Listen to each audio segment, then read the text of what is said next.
Hello, मैं अरुण मौर्य स्वागत करता हूँ लाइव स्टडी बुक में। चलिए शुरू करते हैं। कल जैसा कि हम लोगों ने परसेंटेज चैप्टर देखा था, अब परसेंटेज चैप्टर में थोड़ा सा समझे थे, थोड़े से उसकी नॉलेज लिया था, जैसे कि आप लोग जानते हैं। ठीक है, और लाइव स्टडी बुक सब्सक्राइब करिए, कमेंट करिए अपने डाउट्स को। और कल थोड़ा सा देख लिए थे, अब चलते हैं आगे। ठीक है, पेन को सेलेक्ट करते हैं। पेन सेलेक्ट हो गया है। तो पहला क्वेश्चन है, जैसे ये दिया हुआ है 83 सही 1/3%। इसको हमें भिन्न में बदलना है। किस में बदलना है? भिन्न में। तो आपका जो बेसिक तरीका है, आप क्या करेंगे? 83 गुणे 3, इसका इसमें गुणा करेंगे और इसको जोड़ देंगे, प्लस 1/3%, कुछ ऐसा करेंगे। लेकिन हमारा जो बेसिक सा तरीका है कि कुछ अच्छा करके सिखा जाए, कुछ अच्छा सिखा जाए, ये एक प्रकार से कह लो कि बहुत अच्छा कॉन्सेप्ट है, उसको समझ लीजिए। थोड़ा सा समय लगेगा समझने में, लेकिन समझने के बाद सेकंड में करोगे। जैसे कि मैं इसकी वैल्यू ही बता दूं, वैल्यू ना बताऊं नहीं तो दिक्कत हो जाएगी फिर ना। तो 1/3 दिया हुआ है। कितना दिया हुआ है? 83 सही 1/3%। मतलब डिनोमिनेटर में इससे पता चल रहा है कि बटे में 3 ही आने वाला है, या फिर 3 का मल्टीपल कुछ आएगा। 3 आएगा या 6 आएगा या 9 आएगा या 12, कुछ तो आ सकता है। लेकिन हम स्टार्टिंग तो 3 से ही करने वाले हैं। ठीक है, और भी 1/3 की वैल्यू ना क्या होती है? 33 सही 1/3% होती है। ठीक है, क्या होती है? 33 सही 1/3% होती है। अब आपको देखना है कि अब 1/3 क्या होता है? 33 सही 1/3%। अब यहाँ से समझिए कि 1/3 जब ये होता है तो कुछ ऊपर कुछ वैल्यू होगी, तब जाके इतना ज़्यादा आ रहा है। तो 33 को देखना है कि इसका मल्टीपल है या नहीं है। मतलब 33 का मल्टीपल जो है ये 83 आ रहा है कि नहीं? 33 दुनाई 66 और 33 तिक्को 99। मतलब 66 ना इसके आसपास है ना 99 इसके आसपास है। तो अब काम कैसे चलेगा इसका कि आपका एक बोले तो नियम कहता है कि 1 2 3 4 से प्रूव्ड चीज़ें बताई जा रही हैं। मतलब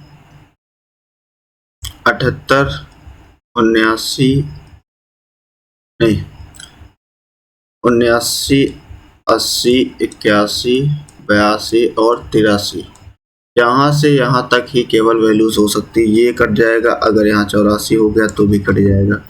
यहाँ से कम ही होना चाहिए, वो भी डिफरेंस कितने का होना चाहिए? 4 का होना चाहिए। अब देखोगे कि यहाँ पे अंतर तो बहुत ज़्यादा है, यहाँ भी अंतर बहुत ज़्यादा है। 4 का ही अंतर होना चाहिए, केवल 4 के अंतर्गत। ठीक है, तो अब इसका मल्टीपल 1/6 लेंगे। कितना लेंगे? 1/6, जिसकी वैल्यू होती है 16 सही 2/3%। अगर हम गुणा कर दें 16 पंचे 80, क्या हम पहुंच रहे हैं यहाँ पे? यस। मतलब 16 पंचे से मतलब ऊपर 5 आने वाला है, ऊपर 5 आने वाला, और नीचे तो हमने कंफर्म ही कर लिया 3 का मल्टीपल आएगा। 3 का मल्टीपल 6 है, तो हमारे आंसर क्या निकल के आ गया? 5/6। इसी प्रकार से जैसे नेक्स्ट क्वेश्चन करेंगे, जैसे कोई भी क्वेश्चन उठा लो, ये जैसे पहला ही क्वेश्चन है सेकंड, 28 सही 4/7। ध्यान से देखो वीडियो को और नोट्स जरूर बनाते रहो।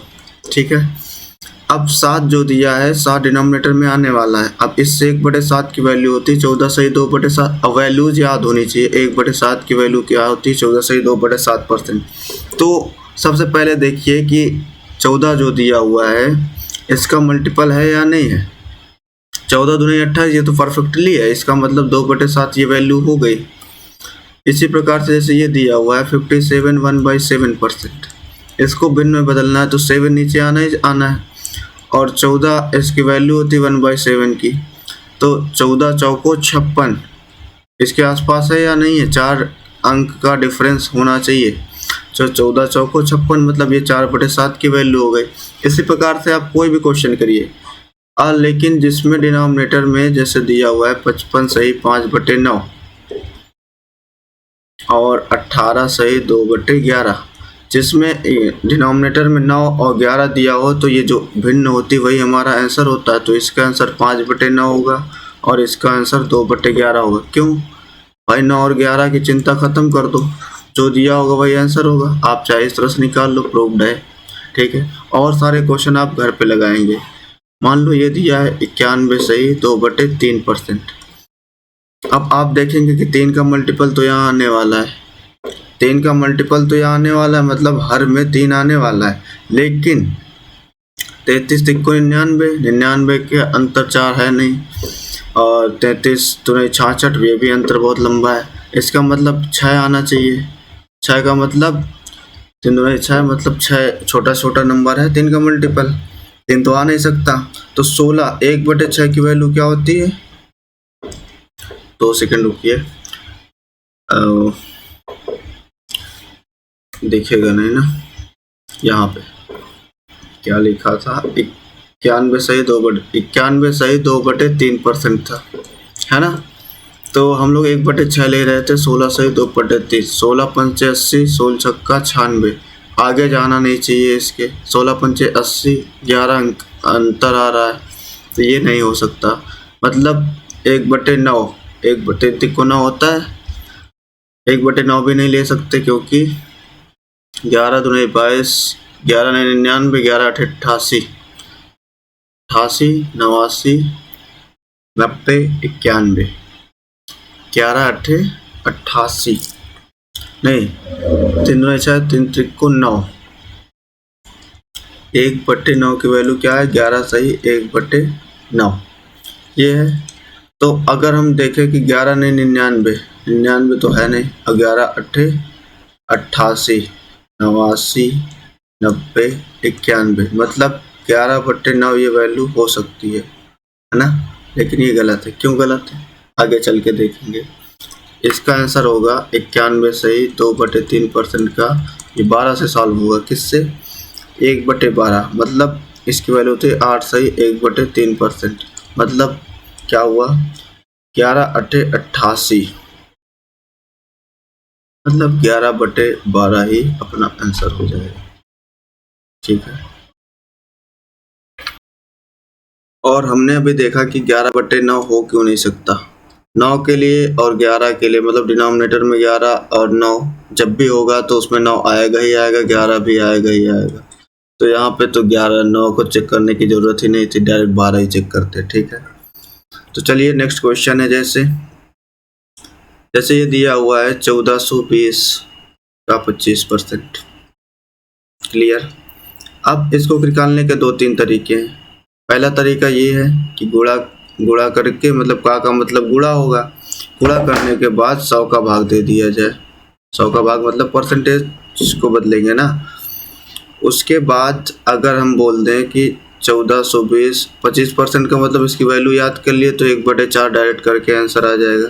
कुछ इस तरह से आप कर लेंगे। और सेकंड क्वेश्चन मान लो ये दिया हुआ है 1723 का 53%। क्लियर। 1723 दिया हुआ है, तो ये दशमलव में उत्तर आएगा। देखते हैं, क्योंकि इसका मल्टीपल करने पर कुछ दिख ही नहीं रहा। मतलब 50% प्लस 3% दिख रहा है, तो इसका 50% क्या होगा? आधा कर दो तो 50% हो जाएगा। 2 8 16, 2 6 12, 2 दूनी 4, 2 पंचे 10, ये हो गया इसका 50%। 3% क्या होगा? 3% का मतलब होता है, अगर ये परसेंट हटा तो बटे 100, मतलब 3 का गुणा करने के बाद 2 अंक पे दशमलव, तो 23 तिक्को कितना होता है? 69, और 17 तिक्को 51, तो ये हमारा आंसर हो जाएगा 9 1 और फिर 319, 91319, तो 91319 ये हमारा सी ऑप्शन सही हो जाएगा, है ना। अब इसी तरह से आप सोचेंगे दशमलव वाला कैसे करने। अब इसी तरह से सबको करने। 10% निकालो, मान लो ये निकालना 12,765 का 9%। आप कहोगे इसको भी निकालने कितने तरीके हैं? पहले तो गुणा करके 100 का भाग दे दो। सेकंड है क्या है? 9/10, 9/10 करोगे, मतलब 9 का गुणा करने के बाद 1 अंक पे दशमलव, मतलब 9 का गुणा करो पूरे में और 1 अंक पे दशमलव लगा दो, आपका आंसर आ जाएगा। अब मान लो कि जैसे ये तो क्वेश्चन हो ही चुके, दशमलव की बात आती है। दशमलव वाले कैसे कर रहे होगे आप? 7812 का 14.2%। अब यहाँ पे दशमलव को ये भूल जाओ, ये दशमलव लिखा भी है, इसको भूल जाना। मतलब ये दशमलव आंसर में बाद में जितने भी अंक में लगा होगा एक अंक और ले लेंगे तो वहाँ पे दशमलव लगा देंगे। ठीक है, क्लियर है? तो अभी लिखा हुआ है 142, इसको लिख सकते हैं 100 + 40 + 2%। अब कोई भी संख्या अपने आप में क्या होती है? 100% होती है, मतलब 7812 तो वैल्यू आएगी ही आएगी। उसके बाद 40%, 40% का मतलब होता है एक अंक पे दशमलव। 40% का मतलब क्या हुआ? अगर 10% निकालने के लिए बात की जाए तो 10% जितना होता है दशमलव एक अंक पे लगा दो। 10% मतलब 10/100, एक जीरो कटा तो एक ही जीरो तो बचा, तो एक अंक पे दशमलव। इसी प्रकार 40% मतलब 4 का गुणा कर दिया जाए तो 10% 40% बन जाएगा। तो 4 का गुणा कर दीजिए, 4 दूनी 8, 4 एकम 4, 4 अठे 32 और 4 सत्ते 28, 3 31। तो ये हमारा क्या हो गया? 40%। अभी 2% बाकी है। 2% का मतलब 2 का गुणा करने के बाद 2 अंक पे दशमलव, तो 2 का गुणा कर दो, 2 दूनी 4, 2 एकम 2, दशमलव यहाँ पे लग जाएगा, 2 अट्ठे 16 और 2 सत्ते 14, 1 15। अब इसको काउंटिंग करोगे तो कितना आएगा? 4, फिर 8 2 10, 6 4 10, तो 12 1 13, मतलब 304। अब यहाँ पे कुछ आंसर इसका मैच नहीं होगा, अपने हिसाब से कर लेना, थोड़ा सा इसमें आंसर मिसप्रिंट है, ठीक है? और इसको काउंटिंग कर लेना, मतलब ये ऐड करना है, सभी को ऐड कर लोगे। और यहाँ पे 3 अंक पे दशमलव इसलिए लगा है क्योंकि 2 अंक पे तो दिख ही रहा है और 1 अंक यहाँ पे बाकी हुआ था। ठीक है, क्लियर है? ये सारे क्वेश्चन आपको, जैसे ये क्वेश्चन है 420 का 36%, कितना परसेंट? 36%। -350 का 56%। अब आपको कुछ नहीं करना, यहाँ पे देखना 2 5 है कि नहीं है। यहाँ पे कितना लिखा है? 10 लिखा हुआ, एक जीरो कट जाएगा, एक जीरो कटने के लिए 5 है ही नहीं है।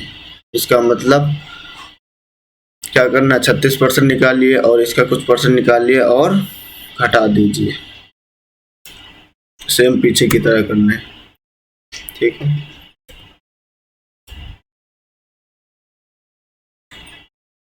37.5%, इसको 1/2% भी लिखा जा सकता है। ठीक है, अब इसको भी चेक करोगे, सेम प्रोसीजर है, आपको बता चुके हैं। इसका कितना आंसर आएगा? 3/8 आंसर आएगा।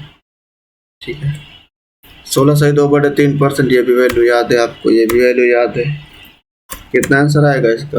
1/6। अगर पूछ लिया जाए इसका कितना आंसर आएगा? 1/11। और अगर पूछ लिया जाए 64/80 का कितना प्रतिशत है, तो ऑफ 80 इंग्लिश वाले देख ले, हिंदी वाले हैं 80 का अगर लिखा हुआ इसका मतलब डिनोमिनेटर हर दिया हुआ है 80 और 64 है, मतलब 80 में 64 नंबर प्राप्त हुए, एक प्रकार से ऐसे कह सकते हो। 64/80 का कितना प्रतिशत है, मतलब 80 में 64 नंबर मिले तो 100 में कितने होंगे भाई? हमारा परसेंटेज हो जाएगा। तो 16 चौको 64, 16 पंचे 80 और ये आ जाएगा अपना 80। उम्मीद करते समझ में आया होगा, है ना? ये एक अच्छा क्वेश्चन है, 1 हेक्टोमीटर 1 किलोमीटर का कितना प्रतिशत है ना? तो ये आपका मान लो मेंसुरेशन का क्वेश्चन है, यहाँ पे उठा के रख दिया गया। तो इसके लिए आप लोग याद कर लीजिएगा, कुछ इम्पोर्टेंट है टेबल मान लो याद करने के लिए आपको बनाया गया है। ठीक है, तो क्या करने हैं आपको, देखिए लिख लीजिए साथ ही साथ, मिली, जैसे ये लिख रहे हैं देखिए, किलो, हेक्टो, डेका और मिली और आपका है सेंटी और है डेसी। और इनकी एक बेसिक सी यूनिट होगी, मीटर ले लो या फिर लीटर ले लो, कोई भी बेसिक सी यूनिट होगी। तो इसका जो क्रम है ऐसे चलता है। मिली का मतलब 1/1000, 1/100, 1/10 और ये 10 और ये 100 और ये 1000, है ना। अब इसी को याद करने के लिए आप लोग लिख लीजिए 10वां, यही तो है ना 10वां भाग क्या है, 10वां डेसी, मतलब 10वां भाग डेसी है। 100वां सेंटी क्या है, 100वां सेंटी है, ठीक है। और 1000वां भाग क्या है 1000वां भाग मिली, क्या है 1000वां भाग मिली। अब देखिए डेका क्या है, डेका क्या है, डेका 10 है, कितना है 10 है, 10 है, 10वां नहीं लिखा है, 10 है मतलब 10 ही है। किलो है 1000, किलो कितना है 1000। और हेक्टो को समझो, हेक्टो को समझो 100 बार, है ना। देख लीजिए पूरा का पूरा दिया हुआ, लिख लीजिए हेक्टो को समझो 100 बार। क्लियर है। तो इसी से इस क्वेश्चन को करना है। चलें आगे, मिटा रहे हैं इसको, ठीक है। जैसे ये मिट गया। अब 1 हेक्टोमीटर जैसे दिया हुआ है, 1 हेक्टोमीटर किसी एक को हमें अब मान लो बोल दिया जाए कि इसका कंपैरिजन, यहाँ पे कंपैरिजन ही तो हो रहा है, 1 हेक्टोमीटर 1 किलोमीटर का कितना प्रतिशत है। अगर बोल दिया जाए कि एक कुर्सी तुमसे कितनी महंगी है तो ये तो कोई क्वेश्चन नहीं हुआ। अगर बोल दिया जाए एक कुर्सी मतलब मेरी कुर्सी तुम्हारी कुर्सी से कितनी महंगी तो सही है, मतलब कि यूनिट तो सेम होनी चाहिए, तब तो कंपैरिजन पॉसिबल है ना। तो 1 हेक्टोमीटर मतलब इसको मीटर में बदल लो और इसको भी मीटर में बदल लो, तो 1 हेक्टोमीटर बराबर क्या होगा, हेक्टो को समझो 100 बार मतलब 100 मीटर। और 1 किलोमीटर बराबर ये तो पता ही है 1000 मीटर। अब अर्थमेटिक एक लैंग्वेज है, हमने क्या कहा उसमें, अगर ये भी कह सकता था, लैंग्वेज घुमा सकता है ना, कि 100 1000 का कितना प्रतिशत है, या फिर इस भाषा में लिख दिया, तो अर्थमेटिक भाषा ही तो है ना। 100/1000 गुणे परसेंटेज में ज्ञात करना है तो क्या हो जाएगा 10% आपका आंसर हो जाएगा। समझ पाए। 50 ग्राम 1 किलोग्राम का कितना प्रतिशत है, मतलब 50 ग्राम, अब इसको भी क्या करेंगे ग्राम में बदल लेंगे, मतलब 1000 ग्राम का कितना प्रतिशत है, तो गुणे 100, मतलब 3 0 कट गया, हमारा कितना आ गया 5% आंसर निकल के आ गया। ये सारे क्वेश्चन आप लोग घर में करिएगा। यहाँ पे दिया हुआ सेंटीमीटर, 150 सेंटीमीटर है और 5 क्या है मीटर है, 1 मीटर बराबर 100 सेंटीमीटर, तो 5 से 15, यहाँ पे 100 भी तो होगा ना, 100 से 100 कट गया, तो हमारा कितना आ गया 30% हमारा आंसर आ गया। टाइप 3 इसको करना। अब इसमें लिखा हुआ है यदि एक संख्या में 62 जोड़ा जाए तो वह संख्या 20% बढ़ जाती है, तो वो संख्या ज्ञात कीजिए। अब देखिए यदि एक संख्या में मान लिया वो संख्या हमारी क्या है x, उसमें अगर हम 62 जोड़ देते हैं तो वो संख्या जो है x, मतलब एक संख्या माना x है, उसमें अगर 62 जोड़ दिया जाए, 62 हमने जोड़ दिया, अब 62 जोड़े तो वह संख्या मतलब जो वो संख्या है 20% बढ़ जाती, खुद की तो बढ़ेगी ना, तो x का 20% बढ़ जाती है, तो वो संख्या ज्ञात कीजिए। तो वो संख्या आपको ज्ञात करना है, मतलब ये x की वैल्यू ज्ञात करनी है। तो x से x यहाँ पे कट गया तो 20% आ गया, ये x गुणे 20/100 हमारा क्या निकल के आया 62, तो 20 25 100, x बराबर क्या निकल के आया 5 दूने 10 5 1 30 1 31, x हमारा ये निकल के आया। लेकिन कुछ लोग तो यहाँ पे इस बेसिक से अच्छा इसको मानते हैं फ्रैक्शन को, फ्रैक्शन को देखते हैं कैसे करना है। जैसे दिया हुआ है, पेज बांकेगा, इधर कर देते हैं। दिया हुआ है कि 20%, क्वेश्चन ये नहीं है, ठीक है ना। इस क्वेश्चन को हम लोग करने वाले हैं, इसको आगे 20% दिया हुआ है। 20% को हम लोग क्या लिखेंगे, 1/5। अभी हमने बताया था जो इसको 5 का 20% ये ऊपर जो होता है वही होता है, मतलब 5 गुणे 20% बराबर 1। 5 का 20% हमारा क्या होता है, 1 होता है ना। तो अगर हम इसी 1/5, इसी 5 को मान ले वो संख्या है, 5 रेशियोमय संख्या है, और इसका 20% अगर जोड़ दिया जाए मतलब 6, 5 रेशियो है, 5 रेशियो संख्या है, और इसी 5 का जो 20% है हमारा क्या दिया हुआ है, 1। अब 1 रेशियो अगर इसमें जोड़ दिया तो 6 रेशियो, मतलब पुरानी संख्या ये, नई संख्या ये। तो जोड़ा कितना गया था इसमें जोड़ा गया था, कितना जोड़ा गया था देखते हैं फिर से, 62 जोड़ा गया था। 1 रेशियो हमारा 62 के बराबर है। तो अगर पुरानी संख्या पूछा तो 5 रेशियो मतलब 5 गुणे 62, नहीं पूछता तो 6 गुणे 62। तो हमें बेसिक आना चाहिए कुछ भी हो, और ट्रिक्स, और मान लो कि रेशियो मेथड ये तो आना ही चाहिए। सेम है 37% अभी हमने निकाला था कि ये होता है 3/8, या फिर नहीं याद है तो क्या करोगे, 2 7 14 और 1 15 हो जाएगा, 2 3 6 1 7 75/2 गुणे 100, 25 टिक और 75, 25 चौको 100, मतलब 3/8 तो आ ही गया। मतलब हमने पुराना जो नंबर है 8 रेशियो है और 37.5% जोड़ दिया जाए। अब इसका 37.5% तो 3 रेशियो तो होगा, क्योंकि ये 37.5% जो है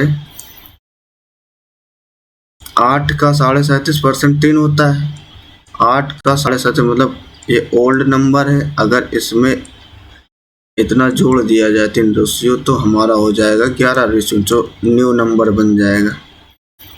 तो उसमें जोड़ा जाए तो 121 प्राप्त होता है। कितना प्राप्त होता है, 121, मतलब जो 11 रेशियो 121 के बराबर है।